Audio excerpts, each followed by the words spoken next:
Hi students, now today's topic is fire insurance and we have already discussed about the types of fire insurance. In that we have already last lecture first 2, 3, 4 policy we have discussed. That means if you are study about the insurance and the topic is a fire insurance, so you should be know about that which types of related to the fire insurance. The types is first is the valued, second is the average, third is the specific, fourth is the floating. Now today we are going to start the excess plus policy.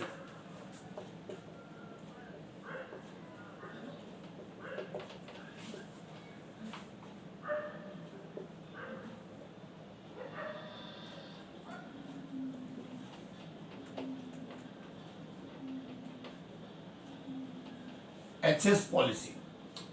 So that means when the value of the goods is of stock is fluctuate, then the excess policy may be taken by insured. Apart from the normal policy, the insured will take two policies.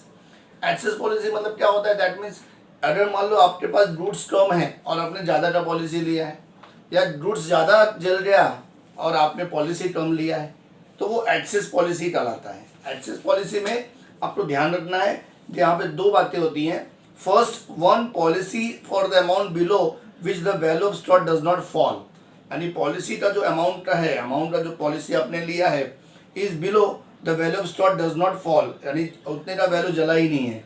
यानी आपने policy मान लो, उसमें मैं example बताऊंगा। पहली policy, पहली condition क्या है, यहाँ पे इंश्योर्ड दो पॉलिसी लेता है, या तो पॉलिसी का अमाउंट कम है और स्टॉक ज़्यादा जल गया, या फिर अंदर पॉलिसी का और होता है कि पॉलिसी ज़्यादा है और आपका गुड्स कम जला है। पहला पॉलिसी अमाउंट, पॉलिसी का अमाउंट ज़्यादा है और गुड्स कम जला है, और दूसरा क्या है, पॉलिसी का अमाउंट कम है पर गुड्स ज़्यादा जला है। For if the value of stock range between 1,50,000 and rupees 2 lakh, then one policy is taken for 1,50,000 and the policy excess amount 50,000. अगर रेंज आपका स्टॉक का जो भी वैल्यू है, आपने पॉलिसी जो लिया है 1,50,000 है और 2 लाख के बीच में है, तो एक पॉलिसी 1.5 लाख का हो जाएगा और दूसरा पॉलिसी आपको 50,000 का लेना होगा, यानी वो 50,000 आपका एक्सेस पॉलिसी का लाएगा। एक्सेस पॉलिसी में याद रखना है, when the stock of the value is low, policy value is high. Otherwise, policy value is very high and stock of the fire insurance is low. So now 6th point is restatement policy.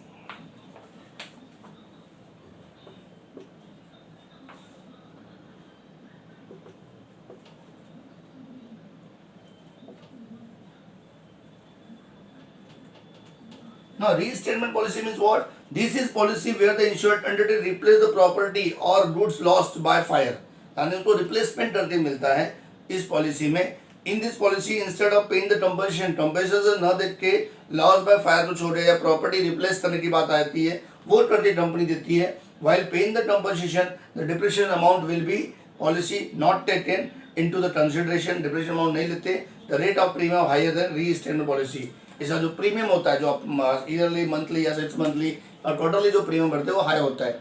जैसे मेरा दुकान है, मेरे दुकान में अगर आग लगती है तो मुझे उसका रिप्लेसमेंट मिलेगा, आपको उतना ही वैल्यू का दुकान आपको दूसरा मिल जाएगा और उसका प्रीमियम ज़्यादा होता है।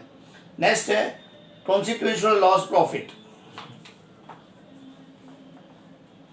रीस्टेटमेंट पॉलिसी का हायर होता है। नेक्स्ट है comprehensive policy, 7th one.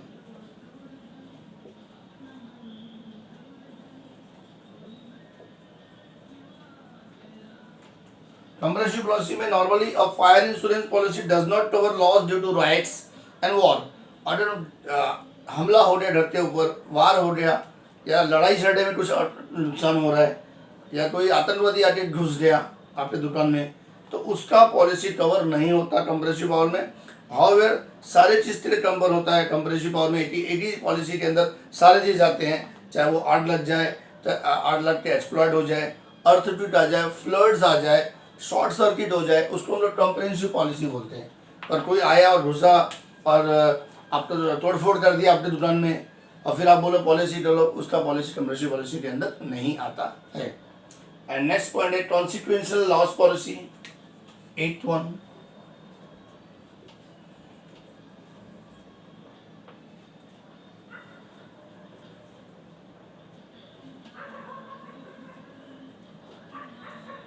Constitution में क्या होता है, the fire is original purchase to the identify material loss, यानी इसमें सिर्फ जो मटेरियल आपका क्या है उसका ही लॉस का पैसा मिलेगा।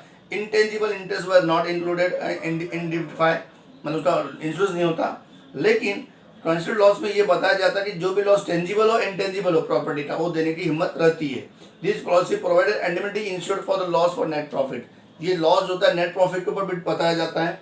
और इसका जो भी पेमेंट आपका आउटस्टैंडिंग बाकी है या एक्सपेंडिचर जो आपको देना बाकी है, या आपके काम करने में कॉस्ट इंक्रीज हो गया, कॉस्ट ऑफ वर्किंग आपका बढ़ गया, तो वो सारी चीज आपको इसमें दिए जाते हैं। And last one is a sprinkle leakage policy. Yes, last is a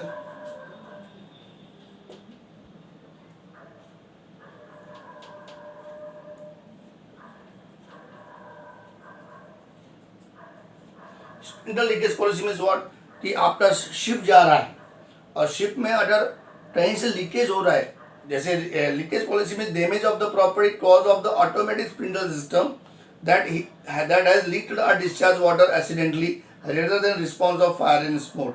fire हो गया, स्मोक हो गया, उसके बारे में नहीं होगा। अगर लीकेज की वजह से आपके शिप में या किसी गैस लीकेज की वजह से कुछ हो रहा है फायर में, तो ये लीकेज जो है अगर ऑटोमेटिकली कुछ हो रहा है उसमें और लीकेज की वजह से आपका आग लगता है, and water due to heat caused by the fire, repair, alteration, build in earthquake, war, explosion are not covered in this policy. And ये सारी चीज पॉलिसी नहीं होते, ओनली लीकेज का मैटर से कुछ अगर फायर होता है, चाहे किसी गैस लीकेज हो जाता है तो आग लग जाती है, तो ऐसे पॉलिसी को हम लोग बोलते हैं स्प्रिंकल लीकेज पॉलिसी। तो this all the policy we have discuss and we have finished this insurance sector. Next lecture we are studying very important and very easy transport system, where we are getting meaning of transport, types of transport, and advantage and disadvantage of the transport. So which is one of the very IMP, and you know about the transportation. You know that in our India there are 3 types of transportation: rail, water, and then air. So everything we can discuss of the next lectures. So till day, do study, stay at home, and any doubts, any problem, you can ask me by phone also. और आपको यहाँ तक पूरा लिख के मुझे भेजना है इमेजेस, क्योंकि आप लिख के भेजेंगे तब वो इमेजेस आपके अटेंडेंस काउंट होता है। कुछ बच्चे लिख के भेज रहे हैं, बहुत सारे बच्चे नहीं लिख के भेज रहे हैं। We will take the strict action and we will call the parents also. So for before I am going to take the my action, you please write all the notes, all the topic which have completed in one notebook, that is in OC notebook, and send the images of every topic of the next day. Now you know very well, आज Monday अपना lecture है, अपना lecture अभी Wednesday आने वाला है, तो एक दिन आपको मिलता है, एक दिन में लिख के आप भेज सकते हो। अगर एक दिन में नहीं होता तो फिर वेडनेसडे थर्सडे का साथ में लिख के भेजो, विद इन वीक साथ लिख के भेजो तो भी चलेगा, बट भेजना जरूरी है। Thank you very much.